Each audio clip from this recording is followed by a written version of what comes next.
Greetings children, it is I, Justin Lanuza, here to talk about our glorious sweet internet, and how it became the best technology that happened in the world.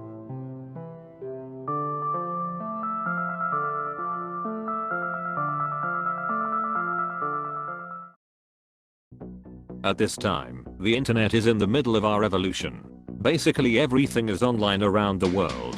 It reshaped communications, businesses, and politics, fueled worldwide economic growth, and became a central feature in the daily lives of more than 1 billion people. It all started in the 1960s, when computer specialists in Europe began to exchange information from a main computer to a remote terminal by breaking down data into small packets of information that could be reassembled at the receiving end. The system was called packet switching. In 1968, the US Department of Defense had a great idea to create a national communication system. Experimenting with packet switching, the government scientists eventually linked several computers over telephone lines to operate as a single system. The system was called the Advanced Research Projects Agency Network, or ARPANET. By 1983, research scientists extended the use of ARPANET to form the early internet, a large network connecting the internal systems of some universities and laboratories.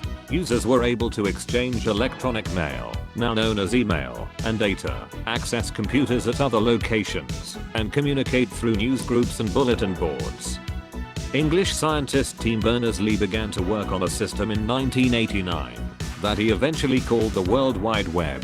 His goal was to make the internet accessible to everyone. The first web server in the United States, developed at the Stanford Linear Accelerator Center in Palo Alto, California, went live at the end of 1991. Berners-Lee developed a text-based web browser in 1992. With the protocols, server, and web browser in place, the World Wide Web was available to the public. A web browser called Mosaic became available and immediately caught on. 2 million downloads of the browser within a year. Due to the explosive success of the World Wide Web related companies, also known as .coms, the economic status of the United States have experienced a great uprising during the late 1990s. Because of the excitement of investors in the new industry, stock prices of the .coms soared. This caused even more investors to jump in. So many advertisers and investors in 1999 had jumped on the Yahoo bandwagon. It had become a major media company worth tens of billions of dollars. Until, starting 2000, the enthusiasm of investors decreased, and .com stock prices dropped massively. .com started laying off their staffs, some merged with competitors. By mid-2001, many were out of business, their stocks worthless. The strongest companies reviewed their practices, cut their budgets, and prepared to compete in a new economy.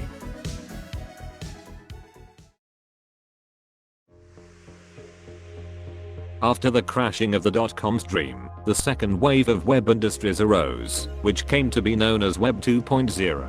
And leading them all is our beloved savior Google. Google is love. Google is life. Google. Google was a research project by Larry Page and Sergey Brin, and they started making it in their backyard. If you want to learn more about it, you can just Google it. Many of the second generation websites featured shared platforms called communities. And we all know this, because we all had Friendsters back then. And YouTube became a thing. Web 2.0 companies generally do not follow standard business patterns. Most do not immediately make a profit. Commonly, after a new web company emerges with something to offer, one of the larger web companies buys it, sometimes for a lot of money. In 2005 to 2006, Google purchased YouTube for $1.65 billion. eBay bought Skype, which provides free phone calls via the internet, for $2.6 billion. During that time period alone, the web grew more than it had during the entire .com boom. And until today, it is basically a part of our daily lives now, especially in this heat of the pandemic. Thanks to the internet, we can continue on to communicate, do work and do school stuff at home right now. Much like railroads and electricity in the late 19th century, the web has created a new economic era. That pretty much sums up the internet revolution, and I hope you enjoyed watching. This has been Justin, and goodbye.